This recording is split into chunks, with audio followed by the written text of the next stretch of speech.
we are going to start talking about action, right? And taking action. So this is Action Month. And,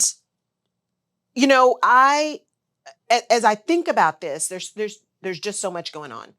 There's social justice work going on. There's education work going on. There's political work going on. There's just so much stuff happening right now that is that gives opportunity for you to find your thing and then do something, right? To get engaged, to be involved, all those kind of things.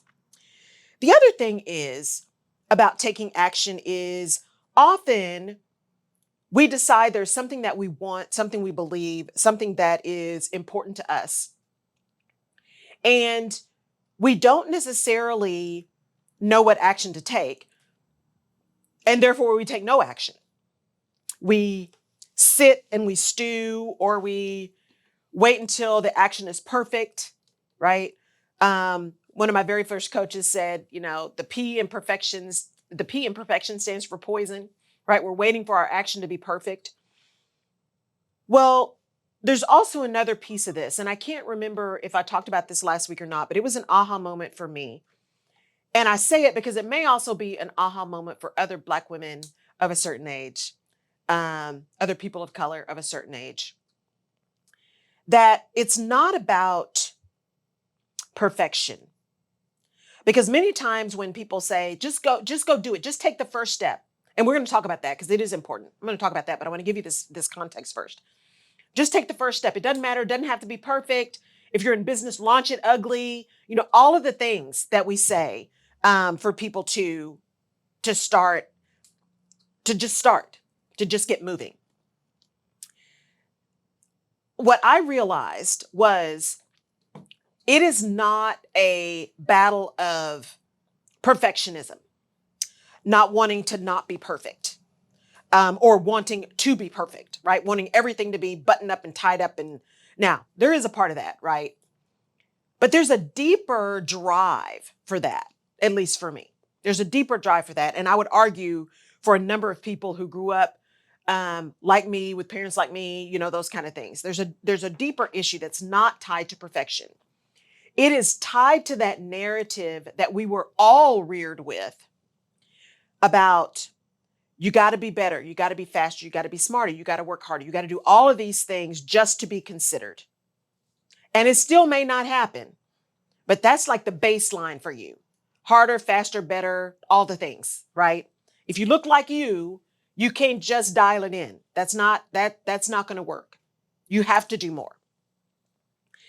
And what's underlying that is not perfection, but excellence.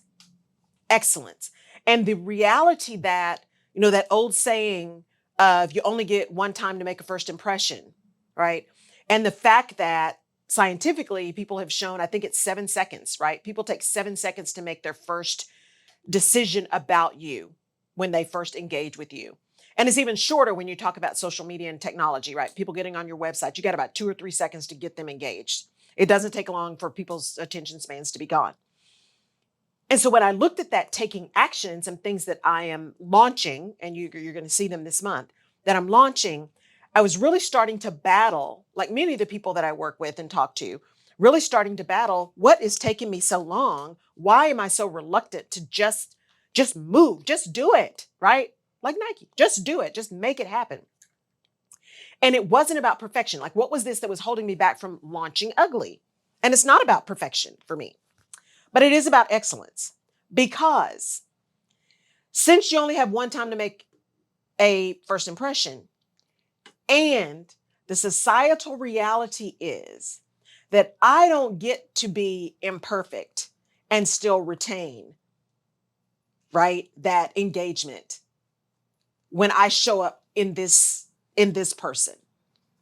I don't have the same leeway afforded or the same grace afforded societally, right? Now I'm spreading peanut butter here, but I don't necessarily have the same grace afforded.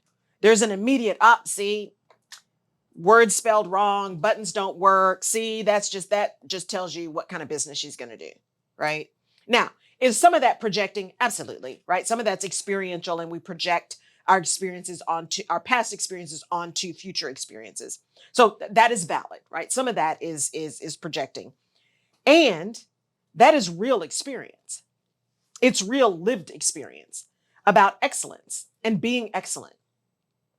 We're seeing that happen with Roz Brewer, CEO of Walgreens, came into something that was not stellar, that had all kinds of issues going on, all kinds of madness that had been started way before she even got there, right? Things that had set in place that you wouldn't see the impact of those until much later. And now she's in the crap storm. Now she's gone, right? Because all of a sudden she's responsible for not having turned around something that other people couldn't turn around either, right? It's that cleanup woman syndrome. Put the Black woman or the woman of color into the really bad situation that nobody else has been able to clean up and then expect them to clean it up. Been there, done that, experienced that myself. That's real, right? And so we have this overarching thing about being excellent in order to take action. Now, the other side of that is we have to take action. It is important to finally take action, whatever that looks like for you. And that's where the crux of this conversation gets to be a little bit sticky, because it ties into a lot of the things we've talked about before, right? Taking action, for some reason, we always think that taking action means you have to take something big. It has to be a big splash. It has to be overwhelming. It has to be this huge, big, eventful thing. It does not. Sometimes action is just a baby step forward, because forward is forward. Sometimes action is just saying no to something else. Sometimes action is just sending out the one email. Sometimes action is just writing the email and putting it in your box in draft so that you know it's there, right? It's done. You've taken it off the list. Sometimes your action is writing things down that you need to get done. Action doesn't have to be big and bold and public for it to be valid, for it to be effective, or for it to be something that moves you forward into that vision that you've solidified, that you've clarified. Action doesn't have to be earth-shattering to be valid. What it has to be is done. It has to be taken. There has to be movement, momentum, energy towards that thing, right? It is a choice to either be in action or to be in inaction, right? And imperfect action is better than perfect inaction. Do something. Go somewhere. Write something. Post something. Have the meeting. Have the conversation. Set up the meeting. Get out of your office. Get up from your desk. Turn the computer on, right? Go fill your water bottle, right? Do something that moves you forward. If, like me, you're trying to get back into drinking the water the way you need to drink water and being much more vigilant around the things you need to be doing, you first got to fill the bottle. You got to fill the bottle. And then you got to drink from the bottle. And you got to keep drinking until the bottle's empty so you then can fill the bottle up again, right? If the goal is to drink more water, you've got to do something to drink more water. Maybe for you, it's just buying the bottles of water and you can count, I only have to do 8 of these to get all my water in, and that works for you. Or you're like me, you know what? I'll lose track. I won't be paying attention. But if I do a bigger bottle, I know I only need to drink 2 of these. I can keep a count of 2 in my head with all the other stuff that's going on. And if by a certain time I'm like, oh, I haven't even finished 1, I know it's time to get moving. Little things help you move towards big progress. Little things help you create momentum, right? Everything doesn't have to be some big, bold, major move. And sometimes because we're looking for the big, bold thing, we do nothing and we get stuck. And we wonder why nothing is happening. We wonder why we get in that dorsal, oh my God, I can't believe nothing's happening. I can't do anything else today. I just can't. All the things, right?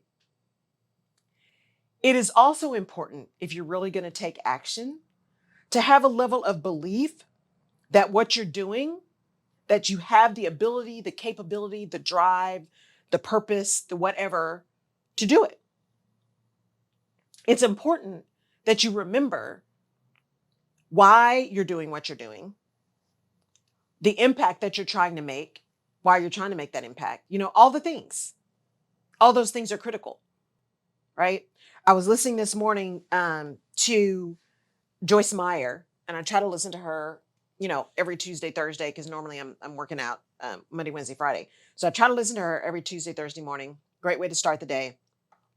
And this always happens. I've talked about this before. When we are quiet and when we are still, the message we need comes to us. And so for me, it just happens to be through listening to this and kind of getting myself grounded and started that day after my meditation. And so she was talking today about, you have got to believe in the gifts that you have. You've got to be willing to say that you are great at something, good at something, exceptional at something. That we've got to get this thing out of our head that it's bragging when we're talking about the things, especially if you believe that they are your divine gifts. It's not bragging if you really believe that they're gifts that are given to you that are going to enable you to serve the way you're supposed to serve, right? And part of that is tone and delivery and all that kind of stuff. She wasn't going deep into that, and that's not where I'm going with it either. But when you think about action, a lot of times our reluctance to take action is because we don't really believe that we have the skills, the capability, the intellect, the physical capability, all the things to be able to do the action that is going to move us closer to the vision that we have, right? Our belief in our ability is somehow misaligned, right? Because if we've done the alignment work, then we at least have a basis for that belief in our own capability, our own genius, right? And we have the knowledge of where we have gaps and how we want to fill those gaps. Because part of taking action is, you know what? That is not my genius. I do not know how to do that. And it is not the highest, best use of my time to learn to do that. Did y'all hear me? It is not the highest, best use of my time to learn to do that. Yes, I'm talking to me too, right? Because there's some control in that. There's some control in wanting to know how to do all the things. Because if you know how to do all the things and something goes wrong, you can fix it. You don't have to rely on somebody else. If you know how to do all the things, then you can just do all the things. I hear this a lot with CEOs. It's just faster for me to do it. Instead of explaining it to someone, it's easier for me to do it. I hear it with lots of leaders. It's easier if I just do it. Instead of trying to explain it to somebody, worrying that they're not going to get it done, they're not going to understand it. It takes me more time to explain it than to just do it. But if you pause and think about how much time you're spending doing that thing instead of doing the thing that you are supposed to be doing, time is not renewable. How could you be moving your organization forward? How could you be better developing your team? How are you creating leaders if you never give anybody else the opportunity to do the thing that they're actually supposed to be doing and you're not? Right? Getting that real understanding of taking action is understanding not only that I have to move to take action, but I have to be really clear about what action I'm taking and why. Why am I taking this particular action? How does this particular action move me forward towards the goal that I have? How does this particular action tie in with the thing that I need it to tie in with? How does this particular action move me towards my vision and stay aligned with who I am and where I am? Right? And how does this particular action, no matter how small it is, keep me in forward momentum? Jenny asked me yesterday, she's like, how do you know, when is it time to take action? And I'm like, well, part of it is, and which action to take, right? And part of it is Does the action that you're taking actually move you forward? If you can still see the vision in mind, right? Then you can understand, is this just a detour that I'm doing? Is this just another piece of information that I'm gathering? You're active in the action that you're taking. It's not just by accident. It's intentional, right? When there is intent behind something, it makes it so much easier to be tied to the ultimate goal, the ultimate vision that you're trying to have, right? The ultimate place you're trying to go, the ultimate service you're trying to do, the ultimate impact you're trying to make. The actions are tied to something. And if you're leading other people, one way to enable others and support others and guide others into taking action is, instead of doing the thing yourself, because it's just easier to do that, how about you set up guidelines and guardrails for them? You can go listen to my podcast about that, guidelines versus guardrails. How about setting up guidelines and guardrails and then giving them freedom to operate within those, giving them a place to think through, how do I want to do this? How am I going to make this happen? How is this going to show up? Because the person who's leading me is giving me freedom to learn and grow and develop. All they've told me is just don't let me be surprised, right? If something really goes downhill fast, I need to know. My philosophy is always good news should travel fast, bad news should travel faster. We can fix just about anything if you let me know. It's hard to fix it after the fact, although that can be done too. It's much easier to course correct than it is to fix, right? After the fact, we can do course correction.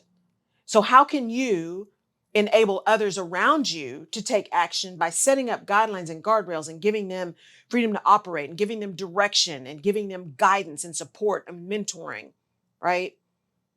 And then by doing that, you have freed up your time to take the action that you need to take, to spend that time really thinking deeply about what it is you want to do and where you want to go, how you are going to serve bigger, what impact it is that you want to make.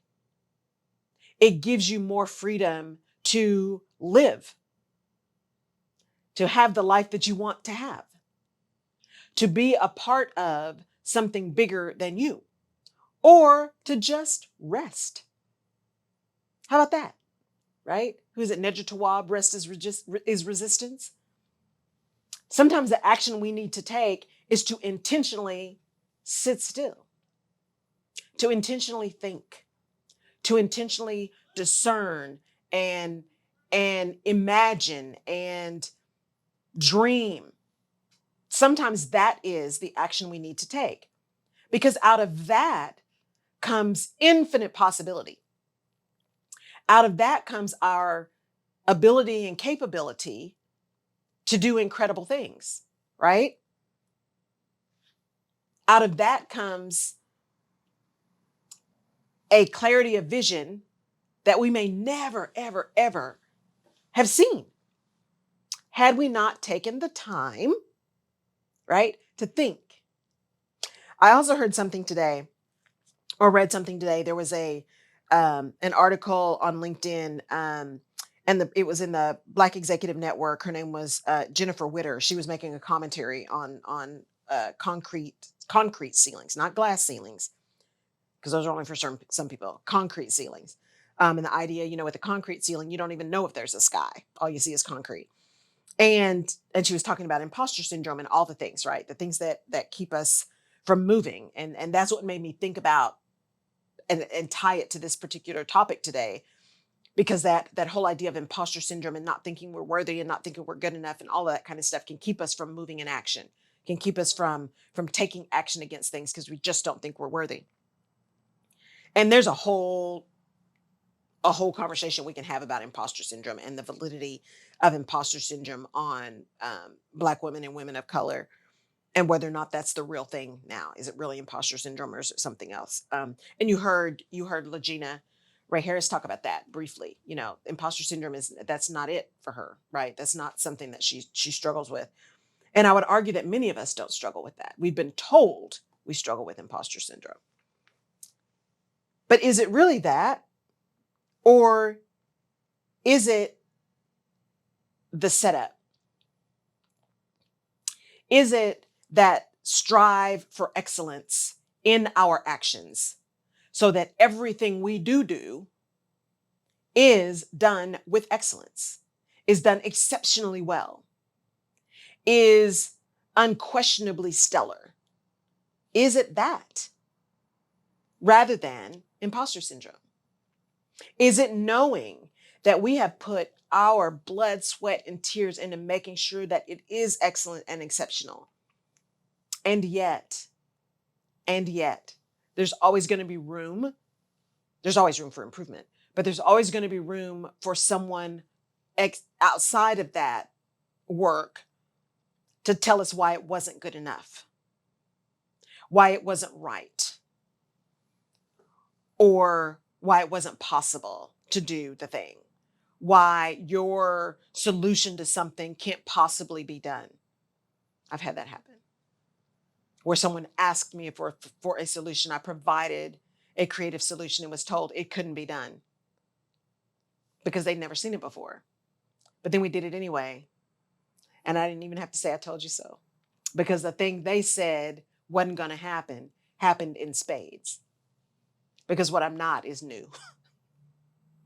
I may be new to you, but I'm not brand new, right? As they say. But that response to the actions that we take can keep us in inaction. That desire to move with excellence, exceptional excellence, not necessarily perfection, but unquestionable excellence, to deliver without exception, exactly on our word, to deliver on our commitments, to be there in a way that is mindful, that is representative of who we are and whose we are and who we are trying to be and striving to be. There's so many things that we have to watch for. And sometimes that impedes our ability to actually take even small steps. We get paralyzed in the analysis of all of the things that could possibly happen in response to the action that we take. There's Pete. All of those things, right? Sometimes can keep us from moving where we know and believe and want to move. And yet, at a much deeper level, I think we all know that sitting still and doing nothing is also that's just not acceptable. Not if we truly do want to be the leaders we really want to be and make the impact we want to make. We have to do something. We have to move. We have to take action. We have to be engaged, right? Those things are critical to the impact we want to make. We cannot sit still. That's why I harp so much on educating yourself around the issues that are happening. Educate yourself around the things that are going on that are going to impact you and your family and your community. Marching is not my thing, but having this platform and talking about it is, right? Donating my time is. And in some cases, depending on what it is, donating my money is, right? Those are the actions I can take. The actions of telling people how you can serve them, right? That's a big one for many of us, for those of us who are solopreneurs in particular. Go ahead and putting your offer out there, letting people know I am open for business. It's scary. It is really scary. And that action is also necessary if your purpose is to serve. You cannot serve if people don't know you're there to serve them. If your goal is to be CEO, to be the next Ross Brewer, you have to show up. You have to do the work. You have to let people know, no, I am exceptional. I'm going to continue to deliver. I'm going to make things happen, right? Good morning, Dr. Hickman. I'm going to make things happen. And you are going to have to justify why not, as opposed to asking yourself why. That's what I tell young people all the time when they are interviewing. You want them to leave with, why wouldn't we hire them? As opposed to, why would we hire them? Why wouldn't we? Why would we miss out on this opportunity for this exceptional talent? Why wouldn't we put her as our next VP of business development? Why wouldn't we put her as our next CEO? Why wouldn't we put her as the next business lead? Why wouldn't we? Because then that forces people to dig into the deeper questions of why wouldn't they? Because if you are in action, you are developing your skills. You are mastering your craft. You are showing up. You're developing others. You're having tough conversations. You find a way to be clear and respectful, because you don't have to be ugly to be candid. You find a way to speak truth to power in a way that's heard. You stand for something so you don't fall for everything. If you're doing all of that, you're in action doing all of that, then your inability to get to that next promotion is not about you. Your inability to get there is about something outside of you, right? Maybe that's not the right organization. Maybe that next step is really meant to be somewhere else and bigger. As my friend Lanier always reminds me, sometimes rejection is protection. Maybe not getting that means that that door is closed, so the other bigger one, better one is waiting for you. And they had to close that in order for you to be ready for the other one.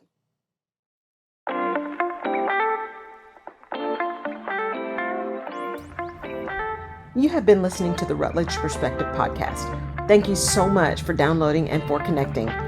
You can find previous episodes of the podcast on my website at laurelrutledge.com/podcast. You can also find me on social media at Laurel K. Rutledge and/or the Rutledge Perspective. And I'd love your perspective on the things we talk about. And if there's a specific topic you want me to cover, just let me know. And please share this podcast with someone in your village who may need this little piece of perspective today. And if you're so inclined, I would really appreciate a 5-star rating and review on the platform of your choice. Apple Podcasts and Spotify reviews are particularly helpful. Thank you again for listening. Take care.